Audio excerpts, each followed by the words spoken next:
Banswara news Rajasthan एवं भोर नायक साप्ताहिक अखबार बांसवाड़ा के ब्यूरो चीफ सईद मिर्जा हिंदुस्तानी की रिपोर्ट। ओके यस, इधर देखना एक बार।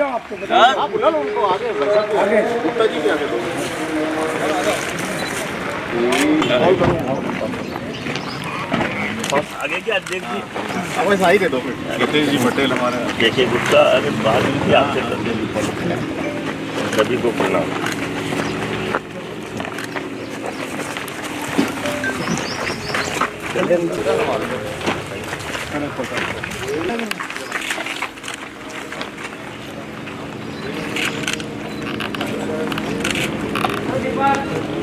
Okay, thank you sir. आओ सुबह जी, आओ। नहीं आप कल वुमेन्स डे गया सर। अंतर्राष्ट्रीय महिला दिवस, कल हमने कई जगह अंतर्राष्ट्रीय महिला दिवस में अपनी भूमिका निभाई। और इसके साथ ही सुनील जी मेहता मैं आमंत्रित करता हूँ, वे एक गुप्ता साहब का माल्यार्पण कर स्वागत और अभिनंदन करने की कृपा करें। श्री हितेश जी पटेल, उनसे मैं निवेदन करता हूँ वे पधारें और हमारे कुंजूलाल जी गाई जी जो यहाँ उपस्थित है उनका स्वागत करें। श्री निखिल जी सारगिया सुबोध जी का माल्यार्पण स्वागत करें और प्रिया दोषी वो पधारे और डॉक्टर फोटो खींचा इधर आप बुद्धिजीवी व्यक्ति हो, मुझे चलाए रखना, मेरे जैसे कमजोर आदमी को ताकत देना और धर्म रक्षा कर सकते। बहुत शानदार आगे का खड़ा रहो भाई। बहुत शानदार डॉक्टर रागिनी जी का स्वागत करने के लिए मैं प्रिया दोषी को आमंत्रित करता हूं कि वे पधारें। और मैं उत्सव फाउंडेशन, न्यू उत्सव फाउंडेशन, उनके प्रमुख हितेश जी के, आप पीछे सेवा में तो हैं लेकिन यहाँ सामने विराजे तो बहुत करके उनका स्वागत करें। विशाल जी जोशी मैं उनको आमंत्रित करता हूँ, वे पधारें एवं डॉक्टर रागिनी जी का स्वागत और अभिनंदन करें दुपट्टा उड़ा करके, और सुबोध जी का स्वागत और अभिनंदन करें। क्या करना भी स्वागत और अभिनंदन कर लें। उन सब से भी मेरा विशेष अनुरोध। में डूंगरपुर में सभी आए थे और आपका स्नेह आशीष उन्होंने प्राप्त किया था, वे वहाँ से उत्साहित होकर के सभी पधारे। आज वो मुझे कह रहे थे जब आप सभापति थे उस समय भी हमसे डूंगरपुर जा करके और गुप्ता साहब का अभिनंदन किया था। तो निश्चित ही न्यू उत्सव फाउंडेशन से बहुत गहरा संबंध आपका तब से ही है और यह प्रेम आज दिखाई दे रहा है। आयोजन मात्र इसलिए है कि आज आपके सानिध्य, आज इन्होंने सब्जी मंडी से लगभग कितने क्विंटल है 650 किलो है 650 किलो इन्होंने चने का, ये जो आपको दिखाएंगे अपने तो आए लावीने गाय ने थोड़ा बाबल सबसे की बढ़िया रहे, तो सब्जी मंडी से ला करके आज सबका गोग्रास यहाँ पर किया जाएगा। और इसलिए निश्चित ही इसका प्रमुख रूप से न्यू उत्सव फाउंडेशन कौन से विषय पर काम नहीं कर रहा है, चाहे वह गर्मियों के दिनों के अंदर मूक पशुओं को पानी पिलाने का हो, जहाँ जहाँ पर भी कार्यक्रम होते हैं वहाँ पर उत्सव फाउंडेशन के या प्याऊ लगा करके सेवा करते हैं। जीव मात्र की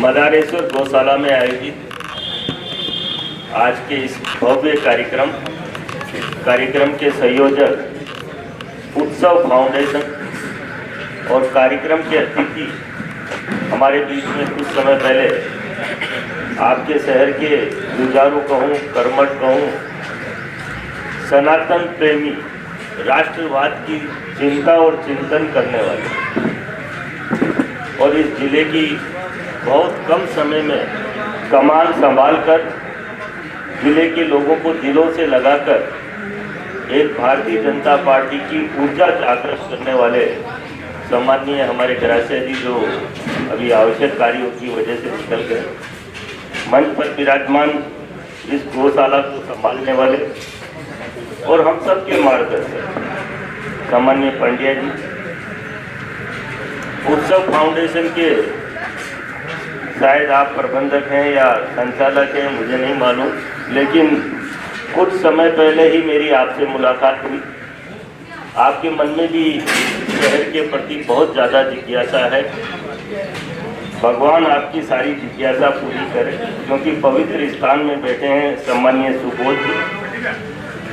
डॉक्टर रागिनी जी दिखने में बहुत साधारण, लेकिन चर्चा में बहुत ज़्यादा। कुछ लोग ऐसे होते हैं कि जिनका काम बोलता है। मुझे लगा कि रागिनी जी से आज मिलना मेरे लिए बड़ा सौभाग्य की बात है। और रागी जी ने अपने एक सरकारी नौकरी छोड़कर सेवा भाव से जिस तरह से आप कार्य कर रही है, मैं ये मानता हूँ कि महिलाओं का मार्गदर्शन करना भी कोई साधारण काम नहीं। मैं आपके लिए भी बहुत बहुत शुभकामनाएं अर्पित करता हूँ। मेरे सामने बैठे हुए सारे उत्सव फाउंडेशन के कार्यकर्ता बंधु, पदाधिकारी, शहर से पधारे हुए सभी सभ्रांत नागरिक बंधु, मातृशक्ति, सबसे पहले तो मैं आप सभी का भी बहुत बहुत अभिनंदन और स्वागत करता हूँ, विशेष रूप से पंड्या जी का, क्योंकि जिन्होंने बुलाकर इस पवित्र स्थान पर भगवान के चरणों में बिठाया और आशीर्वाद भी दिलाया। वैसे गौ माता की बातें हम सब करते हैं, लेकिन मुझे ये कहते हुए अफसोस भी होता है, यहाँ पत्रकार बंधु भी बैठे हैं, मैं आपका भी अभिनंदन और स्वागत करता हूँ। हम गायों की बातें न करें, गायों के प्रति विचार करें। हमारे धर्मों और शास्त्रों में गायों को गौ माता कहा जाता है, ये देश का हर एक व्यक्ति जानता है। लेकिन क्या हमने गौ माता का फर्ज निभाया? कहने को हम माँ शब्द जहाँ काम आता है, उससे बड़ा कोई शब्द नहीं है दुनिया में। लेकिन माँ के प्रति हमारी जिम्मेदारी क्या है, हमारा दायित्व क्या है, हमारा कर्तव्य क्या है, क्या कभी उसके बारे में हमने विचार किया? सब कहते हैं कि देवी देवताओं का गौ माता में वास होता है, और बड़े बड़े संत और साधु एक बात कहते हैं कि गौ माता को राष्ट्रीय पशु घोषित किया जाए। क्या ये भावनाएं हमारे अंदर हैं या नहीं है, इसके बारे में भी विचार करना बहुत आवश्यक है। शहर के सभ्रांत नागरिक बंधु और उत्सव संस्था से जुड़े हुए सभी पदाधिकारियों में आपको छोटे छोटे दृष्टांत जरूर सुनाऊंगा। गौ माता जो दूध देती है, और हर जगह कई जगह जब गौ माता की बात चलती है तो लोग कहते हैं गौ किसको कहते हैं, तो गौ माता को गौ कहते हैं। दूध किसको भाता है, तो सब जने हाथ खड़े करते हैं कि दूध हमें भाता है। ये बात हम बड़े गर्व के साथ और बड़े उत्तेजित होकर बोलते हैं।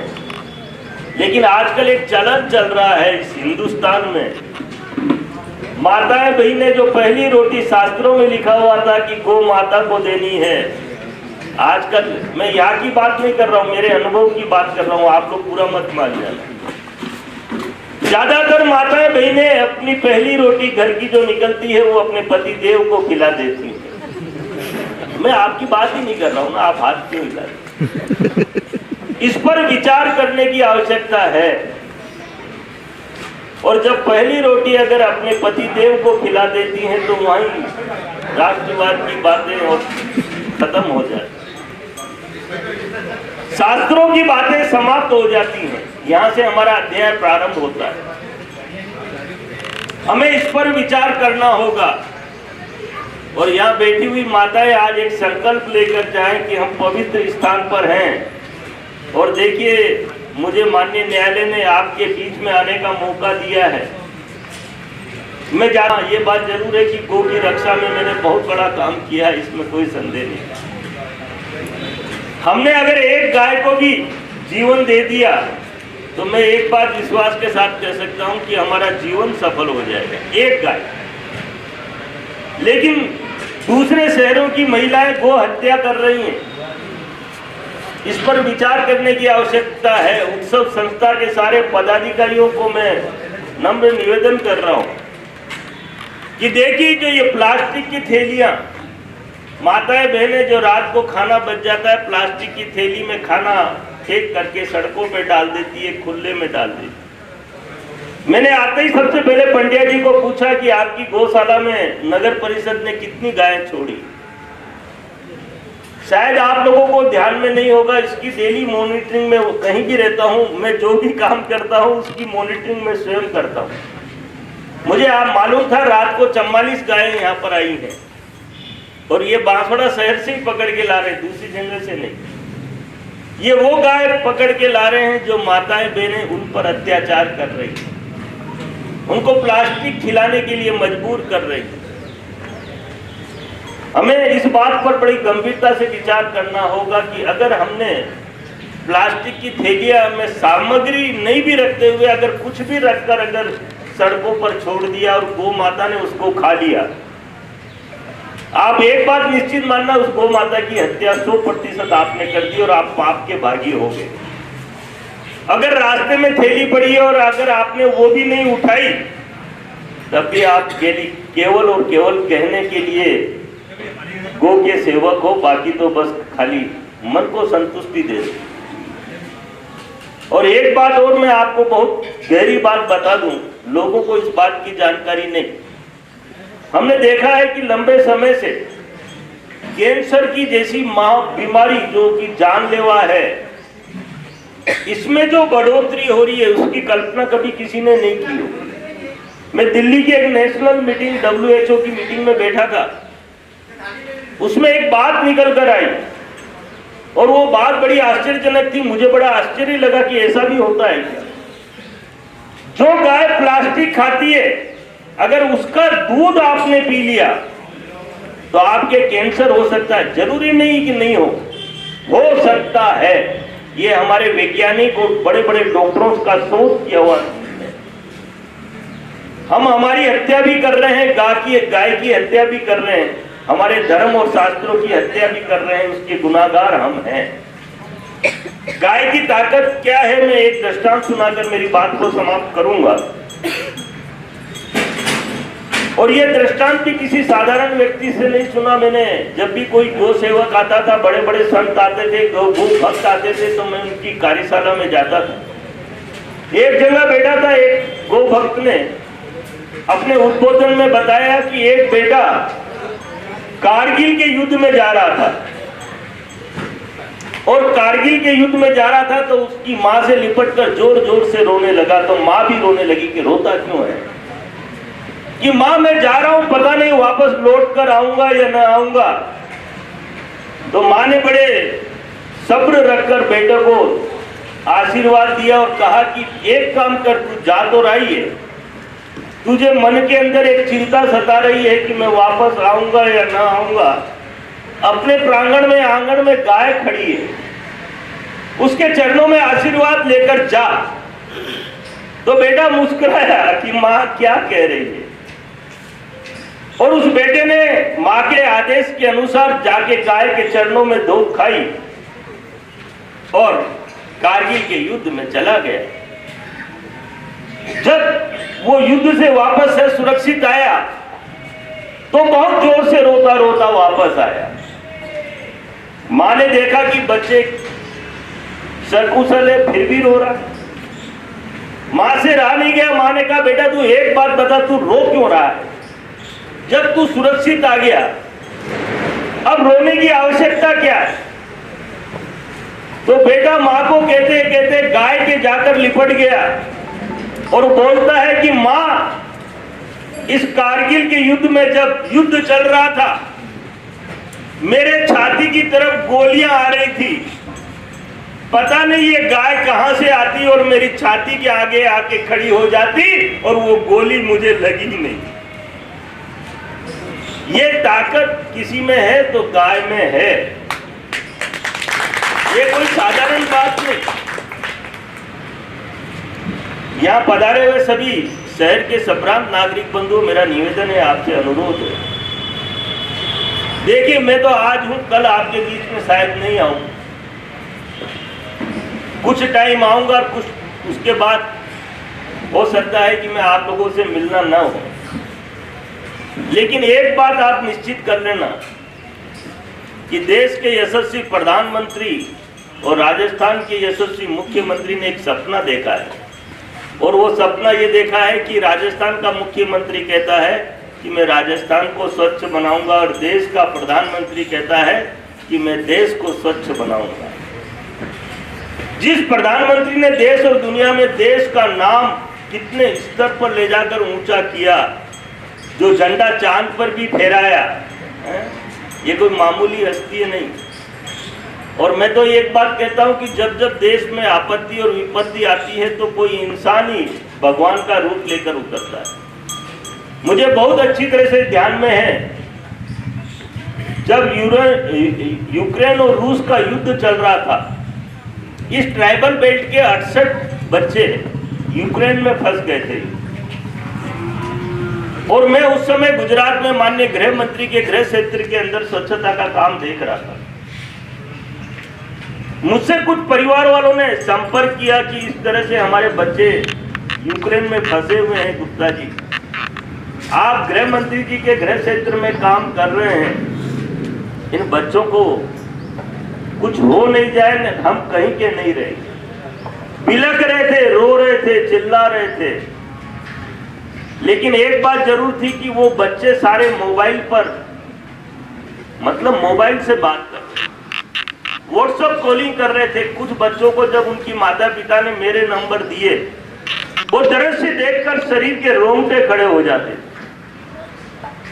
मैं अहमदाबाद था तो मैंने माननीय गृह मंत्री के ऑफिस में जाकर उनके पीएस भरत भाई साहब को कहा कि हमारे ट्राइबल बेल्ट के कुछ बच्चे इस युद्ध में फंस गए और उनके माता पिता बहुत बेचैन हैं और बच्चे भी बहुत परेशान हैं, ना खाने की सामग्री मिल रही है, ना पीने का पानी मिल रहा है। उन्होंने मुझसे लिखा है और तुरंत मेल किया, ये मैं आई विटनेस हूं इस चीज का। और जब मेल किया तो माननीय गृह मंत्री ने जब मेल देखा और गृह मंत्री जी ने तुरंत अपने राजदूत को निर्देश दिए कि जो भी बच्चे, हमारे हिंदुस्तान के बच्चे जहां भी हैं, जिस भी हालत में हैं, उनके खाने पीने की तुरंत व्यवस्था की जाए। एक भी बच्चा भूखा नहीं रहना चाहिए, सबसे पहले उनका डायरेक्शन ये था। माननीय गृह मंत्री जब देश के यशस्वी प्रधानमंत्री के पास गए और प्रधानमंत्री को जब सारी पीड़ा उन्होंने बताई, सारे जगह से लोगों के पत्र आ रहे थे, मैसेज आ रहे थे, मेल आ रहे थे, तो माननीय प्रधानमंत्री ने रूस और यूक्रेन के 2 प्रधानमंत्रियों को फोन किए और दोनों को एक ही बात कही, अगर हिंदुस्तान के किसी बच्चे को आहत पहुंच गई तो ये हिंदुस्तान ईंट का जवाब पत्थर से देना जानता है। ये देश के यशस्वी प्रधानमंत्री ने, लेकिन हिंदुस्तान के लोगों को भूलने की आदत है, भूलो मत। जब परेशानी आए हम भगवान को याद करें और जब परेशानी निकल जाए तब कहें कि कौन भगवान, किसका भगवान, किसने देखा। तकलीफ आए तो मंदिर में माथा टेकें। ये स्थायी रूप से मंदिर में माथा टेकने वालों को कभी तकलीफ नहीं आती। हमारी आस्था और विश्वास है मंदिर और पवित्र स्थान, हमारी आस्था और विश्वास सदैव बना रहना चाहिए। और जिस पर विश्वास किया, जिस मठाधीश पर विश्वास किया, उसका मान और सम्मान करना हमारी ड्यूटी बनती है। मैं आज एक निवेदन और आप लोगों से कर रहा हूं। आज शाम को मैंने 5 बजे अंबेडकर भवन में नगर परिषद में एक मीटिंग का आयोजन किया है और उसमें जनता से अपील, जन जागरण, शहर को स्वच्छ बनाने की जिम्मेदारी शहर के एक एक नागरिक और माता बहन की है। मैं आपसे कह रहा हूं, अगर मेरा जैसा व्यक्ति आकर आपसे दुआ मांग रहा है, आपसे हाथ जोड़कर विनती और निवेदन कर रहा है, आप अपने लिए करिए, किसी और के लिए नहीं। अगर आप लोग घर का कचरा अगर सड़कों पर और खुले पे नहीं डालेंगे तो बांसवाड़ा को स्वच्छ बनाने से दुनिया की कोई ताकत रोक नहीं सकती। करना हमको ही है, लेकिन हम क्या सरकार से उम्मीद रखते हैं, जनप्रतिनिधियों से उम्मीद रखते हैं, हम कुछ नहीं करते। आप लोगों को एक बात और विशेष में बता दूं, समय ज्यादा तो नहीं हो रहा, एक बात और बता दूं, पता नहीं शाम को आप लोग आएंगे या नहीं आएंगे। गंदगी से फैलने वाली बीमारियां, उल्टी, दस्त, टाइफाइड, डेंगू, बुखार, मलेरिया, ये सारी बीमारियां जानलेवा हैं। आप ये मत समझिए कि आप बीमार नहीं पड़ेंगे। आप उसकी कल्पना कीजिए जो गरीब व्यक्ति है, जो 2 टाइम का भोजन बड़ी मुश्किल से कमा कर खाता है, अगर उसके परिवार में कोई बीमार पड़ जाए तो वो हॉस्पिटल जा सकता है क्या? क्या हॉस्पिटल चले जाएगा तो क्या दवा खरीद सकता है क्या? क्या पूरे डॉक्टर के पास आ सकता है क्या? इस देश के 63% लोग ऐसे हैं जो 2 टाइम का भोजन बड़ी मुश्किल से खाते हैं। क्या उन्हें बचाने की जिम्मेदारी हमारी नहीं? आपकी फैलाई हुई गंदगी से फैलने वाली बीमारी किसी की जानलेवा हो सकती है।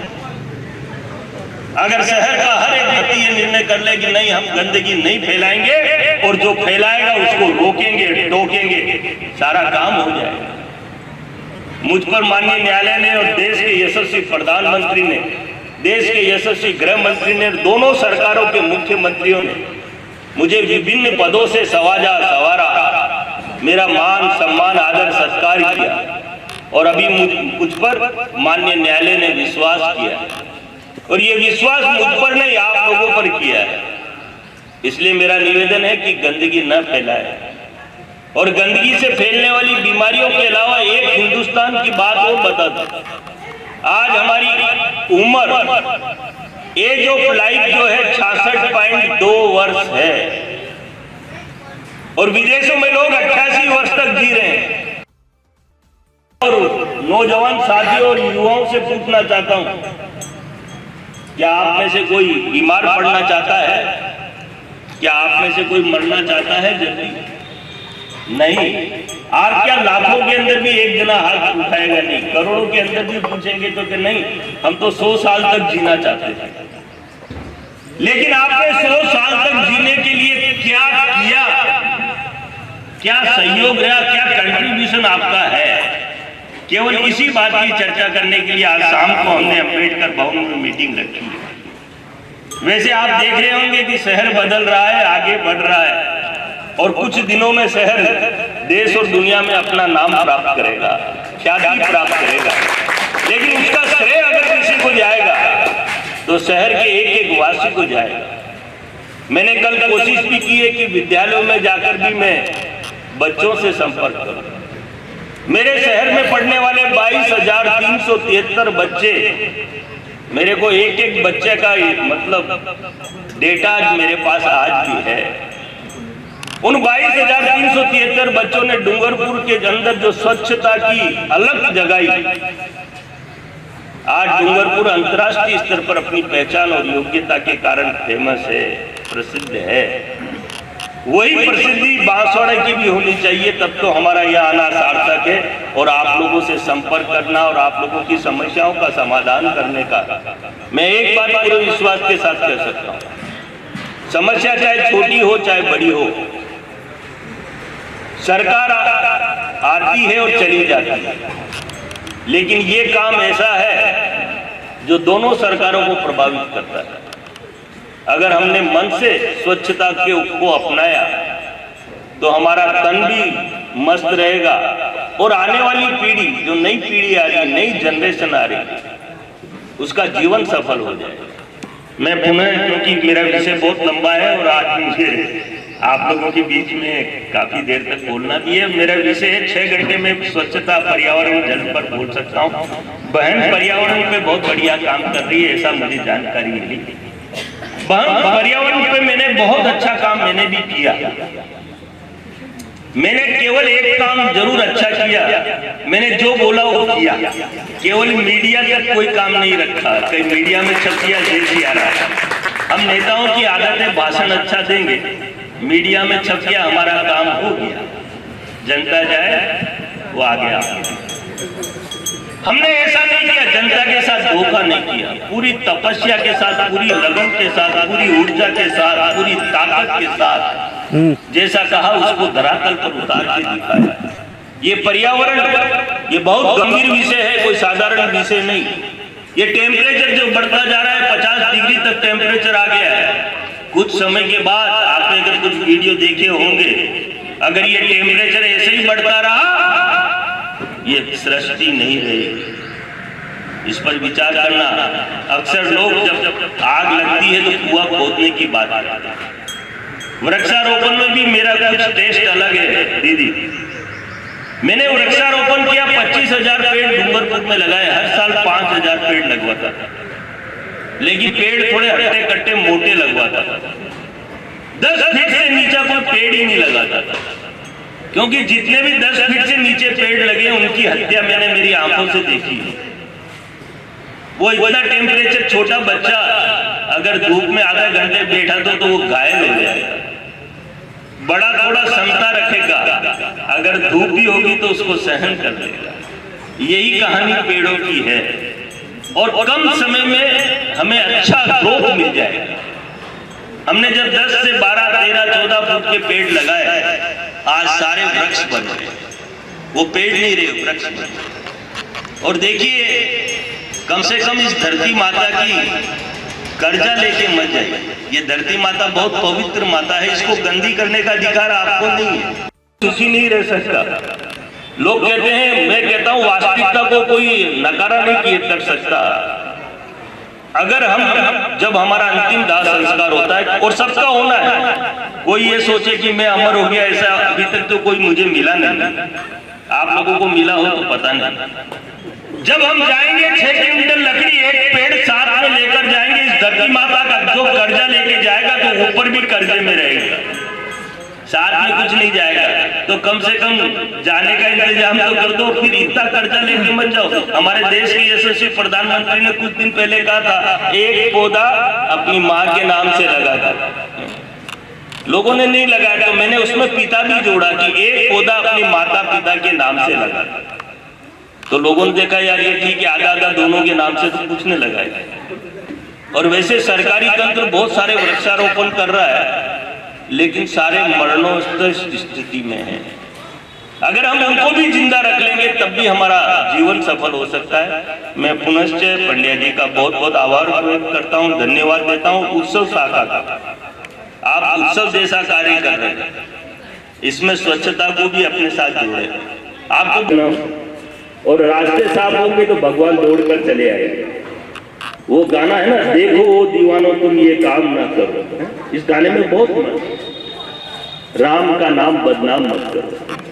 कितना उसको अगर मन से, अगर भाव से सुनोगे तो आपकी आत्मा कहीं ना कहीं कहेगी कि नहीं यार कुछ तो है दुनिया में। और भगवान की भी प्रिय थी गाय। आपको आज ये तो लक्ष्य लेके जाना कि आप लोग मेरी बात से संतुष्ट हैं कि नहीं। अगर है तो थोड़ा हाथ खड़ा करके तकलीफ करें। इसका मतलब मेरा यहाँ आना मैं ये मानता हूँ, क्योंकि मैं तो इसी परियोजना पर है। मुझे पंड्या जी ने लेंगे तब भी मेरा कार्यक्रम सफल है। 4 आदमी को भी हमने अगर एक दिन के अंदर मोटिवेशनली तैयार कर दिया, 400 को कर सकते हैं। वो 8 को करेंगे, 8 16 को करेंगे, 16 32 को करेंगे, मल्टीप्लाई होता है। और सत्य की नाव हिल सकती है, डूब सकती है, लेकिन डूब नहीं सकती। ये देश का हर एक नागरिक, हर एक व्यक्ति जानता है। हमारे भाव अच्छे होने चाहिए। अगर भाव अच्छे हैं तो ईश्वर का भी आशीर्वाद मिलेगा। और हमारा 250 गाय, मतलब 10 से 12 दिन 250 गाय हम शहर से पकड़ चुके हैं, और सारी गायें यहाँ ला रहे हैं। कल हमने 44 गाय पहली बार सबसे ज्यादा पकड़ी। एक गाय को पकड़ने में कितना समय लगता है, कितनी ताकत और ऊर्जा लगती है, ये किसी से छुपी भी नहीं। फिर भी मेरा आप लोगों से निवेदन है, आपको कहीं भी गाय दिखे तो वैसे ग्रुप में हमने नंबर डाल रखे हैं, अखबारों के माध्यम से भी नंबर दिए हैं। कहीं 5 गाय बेटी मिले तो आप उस ग्रुप में डाल दें, तो हम दूसरे दिन यार आपको गायों को पकड़ कर गौशाला में ले आएंगे, जिससे गाय भी सुरक्षित रहेगी और हमारा शहर भी सुरक्षित रहेगा। धन्यवाद। बांसवाड़ा की खबरें हमारे साप्ताहिक समाचार पत्र BN भोर नायक साप्ताहिक समाचार अखबार में भी प्रकाशित होगी। संपादक प्रकाशक शहजाद खान, बांसवाड़ा संपादक एवं ब्यूरो चीफ सईद मिर्जा की कलम से।